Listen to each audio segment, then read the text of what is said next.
সে জঙ্গলের ভিতরে একটি বড় বটগাছের তলায় যেয়ে কান্নাকাটি করতে থাকে। তার এই কান্না দেখে বটগাছের অনেক কষ্ট হয়। বটগাছ তাকে বলে, কি ব্যাপার, তুমি কাঁদছো কেন? জঙ্গলের গহীনে বাস করত এক টোনা। তার এই দুনিয়াতে কেউ ছিল না। তার মা বাবা সবাই মারা গেছিল, কিন্তু সে মানুষ হয়েছিল তার পিসির বাড়ি। তার পিসি ছিল খুবই দুষ্টু প্রকৃতির। একদিন সে দুপুরের খাওয়া সেরে শুয়েছিল, কারণ তার শরীরটা খুব খারাপ লাগছিল। হঠাৎ জ্বর আসায় তার আর ভালো লাগছিল না যে সে বাইরে যাবে।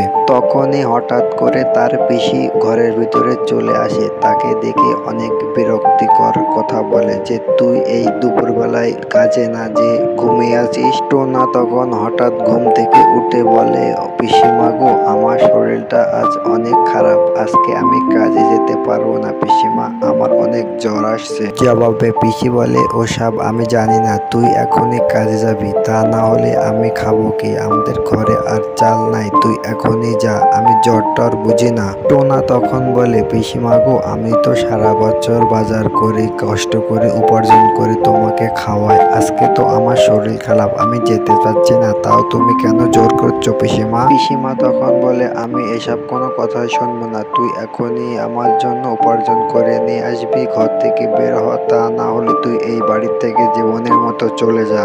এই কথা শোনার পর টোনার অনেক রাগ হয়। সে ঘর থেকে বেরিয়ে চলে যায় যে এই বাসা থেকে সে আর কখনোই ফিরবে না, যাই হয়ে যাক। সে এই কথা ভাবে এবং ঘর থেকে বেরিয়ে চলে যায়। তার মন খারাপ নিয়ে সে ঘুরতে ঘুরতে জঙ্গলের ভিতরে চলে যায়। জঙ্গলে শুধু গহীন জঙ্গল, চারিদিকে শুধু হিংস্র প্রাণী। সে কোথায় যাবে কিছু বুঝতে পারে না।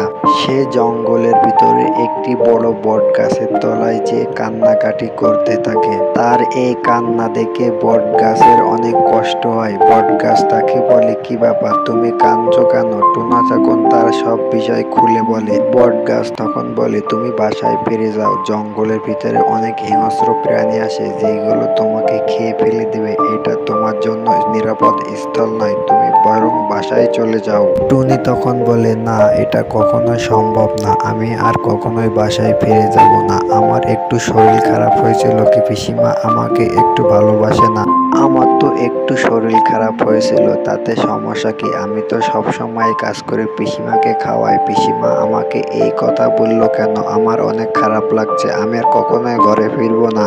বটগাছ তখন বলে, হ্যাঁ, আমি বুঝতে পারছি তোমার মনে অনেক কষ্ট, আজকে থেকে তুমি আমার সন্তান, আমি তোমাকে লালন পালন করব।